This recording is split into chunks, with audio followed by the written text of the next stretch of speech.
What's up, everybody? It's Jared with Heat Press Nation, and I'm here to talk about how to name your business.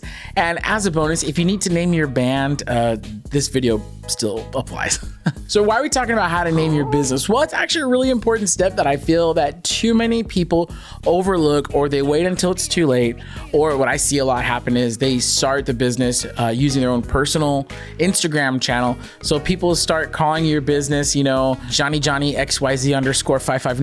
And they think that's your business name, and it's really not. That just happens to be your Instagram handle. So let's talk about how to name your business. This is Heat Press Nation, so I'm probably referring mostly to print shops. But hey, if this applies to other businesses or again, bands, if you need a new band name, you can watch this too. First, we're gonna start off with the 4 R's. And these R's, I'll admit, some of them are kind of a stretch. Maybe I should use other words, but I like the 4 R's. So we're gonna go by Representable, Rememberable, Repeatable, and Readable. Representable.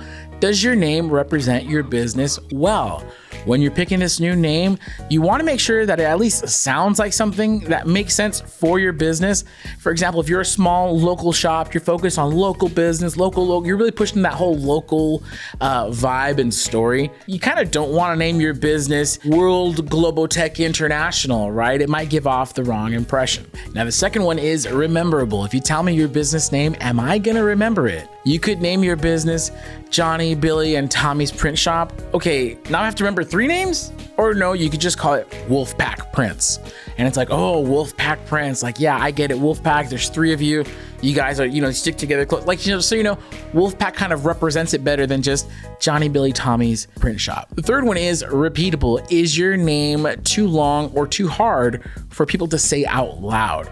Now, I get it. Sometimes we're adopting certain words from other languages or cultures, and that's okay as long as your core audience is going to be familiar enough with those words where they can repeat them. But in general, you kind of want your business name to be something that people can repeat to someone else. Again, you don't want it too long or too convoluted to the point where people can't repeat your business name to their friends. There's a reason why Instagram, Facebook, Snapchat, TikTok, there's a reason why those businesses are so easy to remember. They're simple, they're to the point, and they're repeatable, they're rememberable. Fourth one is Readable. If somebody reads your, because we're all online right now, right? Maybe they don't hear the pronunciation of your business name. If they read it, will they know how to say it? Will they know how to pronounce it properly? I know we're all fighting for usernames here, and we'll talk about that in a moment. So the temptation is to get really creative with the spelling of your business name. Just be careful you don't get too creative to the point where people don't know how to read it. There's too many letters and numbers and alternate spellings towards huh? What does that even mean? So those are the 4 R's. I got 2 bonus ones for you. How well does your business name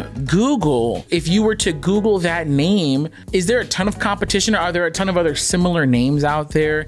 Is there a business that already has that name out there? Is there a business that's already pretty big in a different industry that you don't want to get your business name mixed up with? I mean, there's different things to consider. So you want to see how well does your business name Google or search. And this is the final step. You should not get to this step until you've gone through all the other steps. Can you get all of the usernames and the URL? Your usernames should match. Pick whatever social media you're going to focus on. Obviously, you want to be going for Instagram. You want to be going for YouTube, well, depending on your business, and you want to be going for probably TikTok. Whatever it is that you choose, you should have the same username. You should be able to get the same username across the board. It doesn't have to be the same as your URL, your .com, but your usernames should match, because you don't want to be Wolfpack Prints 1, and then on the other one it's Wolfpack_Prints_1999, and then on the third one it's pack.prints.wolf. No, you want it to be unified. So make sure you can get the same username on all of those platforms. And then you want to make sure you can get your own URL. Now, what's cool about URLs though,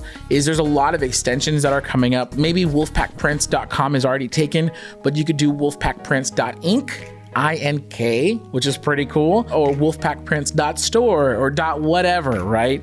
So there's a lot of new options for extensions to where you can get a cool URL still. If you're naming your new business, try running it through this checklist, through everything that I just gave you in this video, and that's gonna really just set yourself up for success with a great business name that you can be proud of, that when people ask you hey, what's your business called? You're Sunnyside Rainbow _ 33prints.com. No. You want to be proud of your business name. All right. Hey, if you have any other tips for naming your business, I would love to hear it in the comments below, or maybe talk to us about your journey in finding the name for your business. I honestly would love to hear it. Yeah, go ahead and put that into the comments. And hey, if you're starting a t-shirt printing business, you got to head over to heatpressnation.com, where we have the largest selection of professional heat presses in the USA. We have equipment from direct to film, direct to garment, white toner, sublimation, heat transfer vinyl, and more. You gotta go give us a look. And if you like content like this, be sure to subscribe to our YouTube channel right here. Well, my name is Jared with Heat Press Nation. Thank you so much for joining us, and I'll see you around. Adios.